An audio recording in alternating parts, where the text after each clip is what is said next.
तो दोस्तों कैसे आप लोग हमेशा की तरह मस्त और ज़बरदस्त। तो आपकी सीटेट की तैयारी बहुत अच्छी चल रही होगी, मुझे पूरा विश्वास है। और कुछ टॉपिक्स ही रह रहे हैं हमारे, मोस्टली हमने टॉपिक्स कवर कर लिए हैं मैथ साइंस के। इसके बाद हम प्रैक्टिस सेट लगाएंगे, ठीक है। और जो बच्चे हमें शुरू से फॉलो कर रहे हैं उनको पता भी है कि हमने कितनी मेहनत के साथ कंटेंट तैयार किया है, ठीक है। तो अब हम और टॉपिक्स जो बचे हुए हैं उनको जल्द से जल्द कवर करेंगे, ठीक है। तो आज का टॉपिक रहेगा हमारा फ्लावर एंड इट्स पार्ट, ठीक है। तो आज हम फ्लावर के पार्ट्स के बारे में डिस्कस करेंगे, इससे क्वेश्चन बनता है, ठीक है। और हमने PYQ भी सॉल्व करेंगे इसके बाद, ठीक है। तो चलिए स्टार्ट करते हैं फ्लावर एंड इट्स पार्ट। तो दोस्तों ये है हमारा फ्लावर का एक जो डायग्राम है, स्टैंडर्ड डायग्राम, ठीक है। और फ्लावर के जो पार्ट्स हैं उनको डिस्कस करते हैं, कौन कौन से पार्ट है। एक्चुअली इसके अंदर दो पार्ट हैं, कौन कौन सा। एक है रिप्रोडक्टिव पार्ट्स, रिप्रोडक्टिव ऑर्गन्स जिनको बोलते हैं, और होते हैं नेक्स्ट नॉन रिप्रोडक्टिव ऑर्गन्स। जो रिप्रोडक्शन में हेल्प करते हैं उनको तो बोलते हैं रिप्रोडक्टिव, और जो हेल्प नहीं करते उनको बोलते हैं नॉन रिप्रोडक्टिव। और रिप्रोडक्टिव में आते हैं दो। देखो रिप्रोडक्शन जो होता है फ्लावर के अंदर, ठीक है, वो किस तरीके से होता है, उसके अंदर दो पार्ट हैं। देखो आपको पता ही है रिप्रोडक्शन के लिए अगर एक बाइसेक्सुअल फ्लावर है तो उसको दोनों चीज़ चाहिए, मेल और फीमेल। तो जो मेल पार्ट है इसका, है ना, और एक होता है फीमेल पार्ट। तो मेल पार्ट के जो अंदर आते हैं वो हमारे पास कौन कौन से आते हैं, उसके अंदर आता है सबसे पहले उसको बोलते हैं कंबाइन। मैं उसके अंदर मैं बता रहा हूँ कौन कौन सा आता है। एक होता है फिलामेंट, क्या होता है बेटा, फिलामेंट। और दूसरा होता है हमारा एंथर, क्या होता है, एंथर। इन दोनों को कंबाइन फॉर्म में बोलते हैं स्टेमन। क्या बोलते हैं इसको, स्टेमन बोलते हैं, ठीक है। अच्छा अगर बात करते हैं फीमेल पार्ट के, तो इसके तीन पार्ट है मेन, ठीक है। कौन कौन सा, स्टिग्मा, स्टाइल और ओवेरी, ठीक है। ये क्या है हमारे, ये हमारे तीन क्या है बेटा, ये हमारे फीमेल ऑर्गन्स हैं हमारे पास, ठीक है, ठीक है बेटा। अच्छा अब आते हैं हमारे पास नॉन रिप्रोडक्टिव ऑर्गन्स। और नॉन रिप्रोडक्टिव ऑर्गन्स कौन कौन से, एक तो सेपल हुआ, एक होता है हमारे पास कौन सा, सेपल के बाद हुआ हमारे पास पीटल, समझ गए। और एक थर्ड है हमारे पास टिकल, क्या होता है बेटा, रिसेप्टिकल, RECEPTACLE, रिसेप्टिकल, ठीक है। तो ये हमारे क्या हैं, नॉन रिप्रोडक्टिव ऑर्गन है, मतलब ये हमारे रिप्रोडक्शन में हेल्प नहीं करते हैं, ठीक है। तो वन बाय वन पढ़ते हैं कहाँ पे कौन सा पार्ट है। देखो सबसे पहले ये हमारा, हाँ जी, ठीक है, ये रिसेप्टिकल है हमारे पास, जिसको पेडिसेल भी बोलते हैं। ये कौन सा पार्ट है, जिसको डंठल बोलते हैं ना हम आम भाषा में, जो फ्लावर को क्या करता है, फ्लावर की स्ट्रेंथ को एक तरीके से उसको ताकत देता है, उसको खड़े रखने में हेल्प करता है, ठीक है। उसके बाद आते हैं सेपल। सेपल किसको बोलते हैं, सेपल को कैलिक्स भी बोलते हैं। अब सेपल कौन से होते हैं, जो ग्रीन पार्ट है, जैसे हमारा एक फ्लावर है तो फ्लावर के अंदर जो ग्रीन पार्ट है, जैसे मान लो ये फ्लावर है हमारे पास, तो जिसके अंदर जो ग्रीन पार्ट है हमारे पास, जिसको कवर रखता है, कली को, जैसे कली होती है ना, कली को जो ग्रीन पार्ट कवर करके रखता है, ठीक है, ये जो ग्रीन पार्ट है इसको बोलते हैं हम सेपल। क्या बोलते हैं, सेपल। जब फ्लावर मैच्योर हो जाता है उसमें पंखुड़ियाँ आ जाती हैं, ठीक है, तो अलग अलग कलर की पंखुड़ियाँ होती हैं जिनको बोलते हैं पीटल, जिनको कोरोला भी बोलते हैं, समझ गए। तो कोरोला या पीटल एक ही बात है, ठीक है। तो ये हमारे क्या है, नॉन रिप्रोडक्टिव ऑर्गन्स। अब आते हैं नॉन रिप्रोडक्टिव ऑर्गन्स, अब आते हैं रिप्रोडक्टिव ऑर्गन्स। सो रिप्रोडक्टिव ऑर्गन्स कौन से होते हैं हमारे, रिप्रोडक्टिव ऑर्गन्स मैंने बताया था स्टेमन, जिसको बोलते हैं मेल ऑर्गन्स। अब स्टेमन में कौन कौन सी चीज़ आती है, सबसे पहले एंथर। एंथर क्या होता है, यहाँ पे छोटे छोटे पॉलेंस होते हैं जिनको बोलते हैं बीज, समझ गए। तो यहाँ एंथर होते हैं, और ये एंथर एक डंडी से, एक फिलामेंट से अटैच होता है, दैट इज़ कॉल्ड फिलामेंट। क्या बोलते हैं इसको, फिलामेंट। तो इन दोनों को कंबाइन क्या बोलते हैं इसको बोलते हैं हम स्टेमन, ठीक है। स्टेमन में कौन कौन सी चीज़ आती है, एक होता है एंथर और एक क्या होता है हमारा, फिलामेंट होता है, क्लियर है। अब आते हैं हम कौन कौन से पार्ट, अब आते हैं फीमेल रिप्रोडक्टिव पार्ट्स में। सबसे पहले होता है हमारा स्टिग्मा। ये जो ऊपर वाला पार्ट होता है ये चिपचिपा पार्ट होता है, ठीक है। जब पॉलेंस आते हैं इसमें तो यहाँ आके चिपक जाते हैं, ठीक है। अब वो बात करेंगे कैसे किस तरीके से आते हैं। तो पहला सबसे पहला है स्टिग्मा।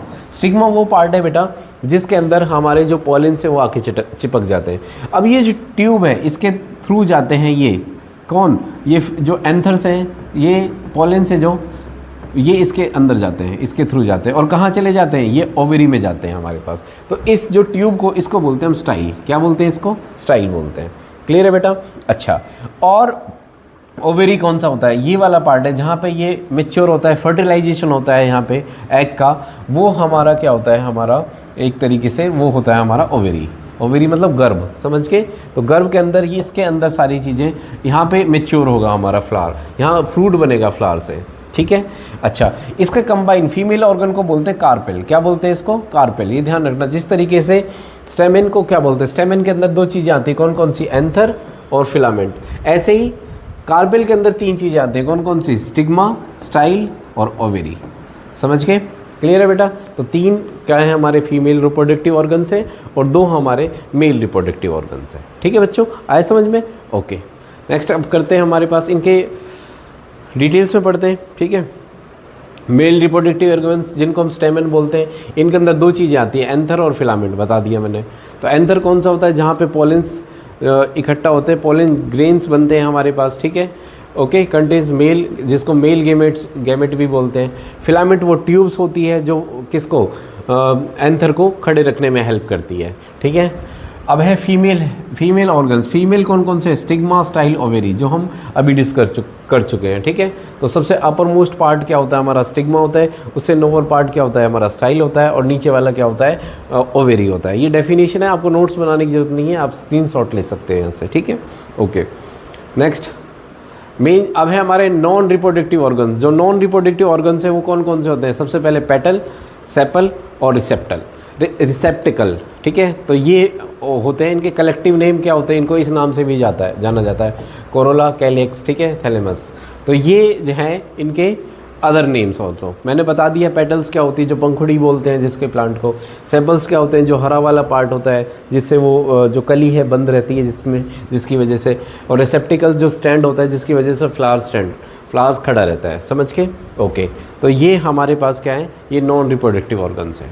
अब आते हैं हमारे फ्लावर्स कितने टाइप के हैं? फ्लावर्स दो टाइप के होते हैं। सबसे पहले यूनिसेक्सुअल फ्लावर्स। यूनिसेक्सुअल फ्लावर कौन से होते हैं? जिसके अंदर क्या होता है? कंटेन्स आइदर स्टेमन या कार्पेल, जिसके अंदर एक ही चीज़ होती है। मतलब देखो, एक फ्लावर के अंदर या तो इसके अंदर मेल होगा या फीमेल होगा। जैसे एग्जांपल पपाया है ना। अब पपाया हमेशा पेयर में लगाना पड़ेगा आपको, क्योंकि या तो उसके अंदर फीमेल पार्ट होगा या कौन सा पार्ट होगा, या तो फीमेल होगा या मेल होगा। कभी भी एक सिंगल पपाया में पपाया नहीं लग सकता। पपाया के जो प्लांट है उसमें पपाया नहीं लग सकता। क्यों नहीं लग सकता? क्योंकि उसके अंदर या तो मेल होगा या फीमेल होगा। तो उसके साथ आपको फीमेल, या अगर वो फीमेल है तो मेल पार्ट भी लगाना पड़ेगा। या बहुत सारे आपने देखा होगा कि जब भी पपाया की खेती होगी तो बहुत सारे प्लांट एक साथ लगाए जाएंगे पपाया के, क्योंकि उसमें कुछ मेल होंगे कुछ फीमेल होंगे। ठीक है, तो जब तक पपाया नहीं लगेगा, जब तक कि अगर वो फीमेल है तो मेल पोलेंस नहीं आएंगे उसके अंदर से। ठीक है, या कोई मधुमक्खी के थ्रू ना आ जाए, अनलेस। ठीक है, उसमें बहुत रेयर चांस है। अगर दूसरा पपाया का ट्री बहुत दूर होगा तो जो पॉलिनेशन है बहुत कम चांस हो जाते हैं। इसलिए जो पपाया के जो प्लांट्स हैं वो बहुत ज़्यादा बल्क में लगाए जाते हैं। ठीक है, नेक्स्ट बाइसेक्सुअल फ्लावर कौन सा होता है? जिसके अंदर दोनों चीज़ें होती हैं। ठीक है, जैसे फॉर एग्जांपल हिबिस्कस होता है, गुड़हल बोलते हैं जिसको, मस्टर्ड होता है ना। तो इनको दूसरे उसकी ज़रूरत नहीं पड़ती। मतलब अगर एक ही पौधा है तो उसके अंदर मेल और फीमेल दोनों चीज़ें होंगी तो हमारा जो फ्रूट है वो बन जाएगा, मैच्योर हो जाएगा। फ्लावर से क्या बनता है? फ्लावर मैच्योर होकर क्या बन जाएगा? हमारा फ्रूट बनता है। क्या बनता है? फ्रूट। समझ के? Okay, next is pollination. अब पॉलिनेशन का मतलब यही है, मैं बताऊं, जब पॉलिनेशन का सिंपल मीनिंग वर्ड ये है कि आपको जो एंथर हैं, जो पॉलेंस है, मेल पॉलेंस किस में जाने चाहिए? फीमेल्स में जाने चाहिए। समझ में आए?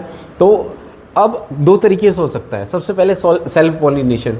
अब सेल्फ पॉलिनेशन क्या हुआ कि मान लो एक फ्लावर है हमारे पास, ठीक है, और ये फ्लावर है हमारे पास, ठीक है। अब इसके अंदर क्या है हमारे पास? मेल और फीमेल दोनों ऑर्गन्स हैं हमारे पास, ठीक है। और दूसरा एक हमारे पास एक और फ्लावर है, ठीक है। अगर इसके जो पॉलेंस हैं ये सेम उसमें ही जाते हैं, सेम फ्लावर में ही जाते हैं, that is called self pollination. मतलब विद इन द प्लांट हो जाए, एक ही प्लांट में, है ना। फूल अलग अलग हो सकते हैं लेकिन एक ही प्लांट के अंदर क्या होगा? एक ही प्लांट के पॉलेंस, एक ही प्लांट के उसमें ओवेरी में जाके चले जाए, मैच्योर हो जाए, समझ में आए? मतलब उस एक ही पॉलेंस, एक ही प्लांट के पॉलेंस एक ही फीमेल ऑर्गन्स में जाके हमारे मैट करने लगे, ठीक है, मेल गेमेट्स फीमेल गेमेट्स से मिल जाए, मतलब ये है इसका मतलब। अगर एक प्लांट से दूसरे किसी प्लांट में जाता है, ठीक है, that is called cross pollination. क्या बोलते हैं इसको? मान लो इसके मेल गैमेट्स जाके इसके फीमेल में जाके मिलते हैं, ठीक है, जो छोटे छोटे पॉलिन्स होते हैं, ठीक है, उसको बोलते हैं हम क्रॉस पॉलिनेशन। अब कैसे हो सकता है? या तो कोई मान लो मधुमक्खी आ जाए, है ना, बर्ड्स के थ्रू उनके पैरों में चिपक जाए, फिर इसके लग जाके भाई वो जब यहाँ पे आएगा, मान लो मधुमक्खी क्यों ज़रूरी है हमारे लिए? वो पॉलिनेशन के लिए बहुत ज़्यादा रिस्पॉन्सिबल है ना। ऐसा नहीं है कि शहद बनाने के लिए ही वो जाके फूलों पे बैठती है, नहीं, वो हमारी बहुत हेल्प करती है, ठीक है। अगर मधुमक्खी ख़त्म हो जाए तो इंसान भी ख़त्म हो जाएंगे। क्यों? ना तो कोई फ्रूट्स होंगे हमारे पास, ना ही पॉलिनेशन होगा, ठीक है। तो मधुमक्खियों का रहना बहुत ज़रूरी है इंसान की लाइफ के लिए, ठीक है।